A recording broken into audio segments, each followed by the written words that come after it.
My name's Gavin, I work for Universal Skills Group, and today we're going to do a video on safe isolation. First thing we need to do when we do safe isolation is we need to check we have the right equipment. So we can see here that I have a safe isolation kit with a number of locks depending what I'm actually locking off. We've got a safety sign, do not operate, I've got a padlock here, and I have some other connections for doing different types of circuit breakers or fuses. Okay, so today we're working on what we can consider to be a normal standard house. We have a number of circuits here. They're all in the same place, and as you can see, we're energized. So I'm treating this as I'm going into a customer's house, and I need to turn the power off in order for me to do some work. So legally, we need to do safe isolation. It's a legal procedure that we need to do to keep us safe and of course other people. So it needs to be done. So the first thing we need to do is to ask the customer, can we turn the power off? Okay. Now I'm going to show you how to turn off the whole board. You know, you may be working on just one particular circuit, so you just need to turn that circuit off. But today I'm going to show you how to isolate the whole entire board, so we could do a board change, for instance, or some other substantial work like that. So first things first, ask the customer. Can I safely isolate? The customer hopefully says yes. Now I'm going to turn the fuse board off. First thing on this, never do this. Some people, this is an RCD here, admittedly. Usually this is a main switch. Somebody might just turn that off. Well, don't do that. You need to deload the board first, okay? Because if you go here and turn this off and just do that, after a period of time, you start to damage that switch. So we need to deload the board first. We start this end, bang, bang, bang, bang, and we're off. Okay. Now, if you're working in a training centre, the assessor may well get you to put the padlock on first here, just so they know they're safe. But you don't need to, as long as you're in control of this board. So I'm in control of the board. I can now undo the front cover. So we can take the front cover off. And bear in mind, I am a competent person. You're not allowed to do this unless you're what's called a competent person. So let's get this off here.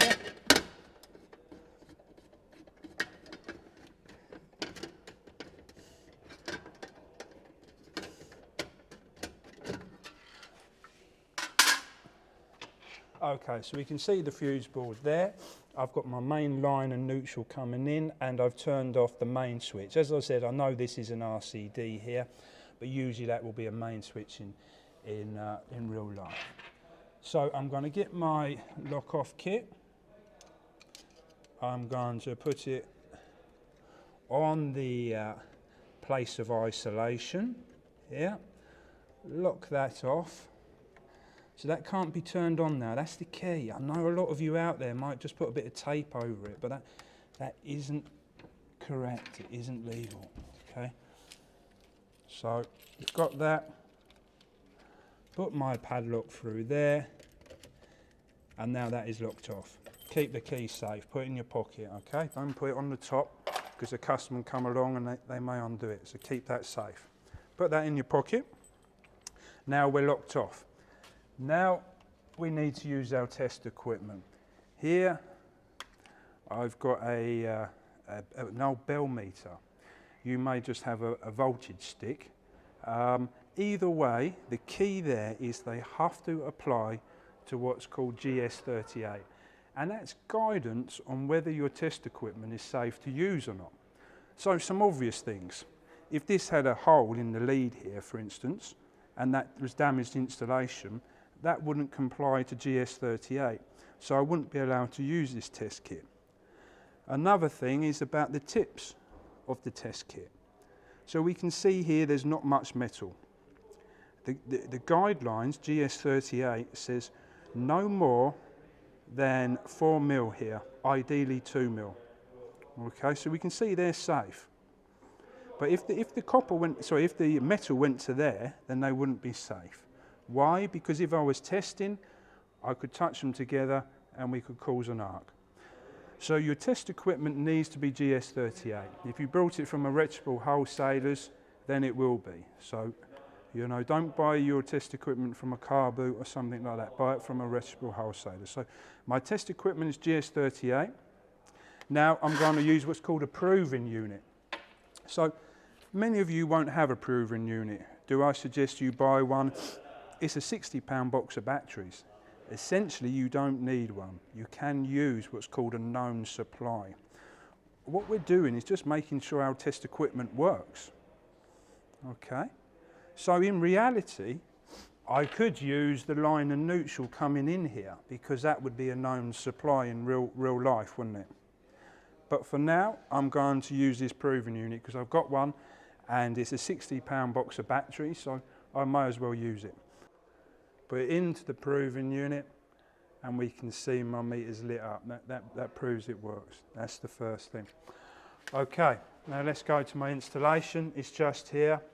I'm going to have to remove this cover here. It's okay because I'm a trained, competent individual. First things first, let's test line and neutral. So down this side of the switch, line and neutral, there's nothing there. Give it a wiggle. Good, we're dead. Okay, now on the earth and then to the line, dead, nothing there. Okay, then on the earth, then to the neutral, dead, nothing there. Then I reprove this to make sure it hasn't damaged along the way. And reprove it, and there we are.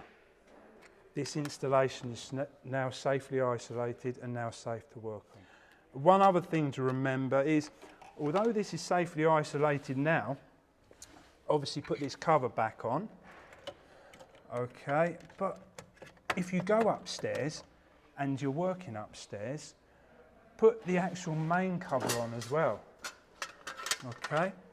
Because if you think you leave it off like this, you've still got the line and neutral there. You can still get something in there. So if we're working upstairs, get that back on and then we're safe to go. Well, that was safe isolation. That is the first one in our series of videos on initial verification, testing from start to finish. So we've done safe isolation. Please remember to subscribe and hit the bell and you will get access to more videos as they come along. Thank you very much.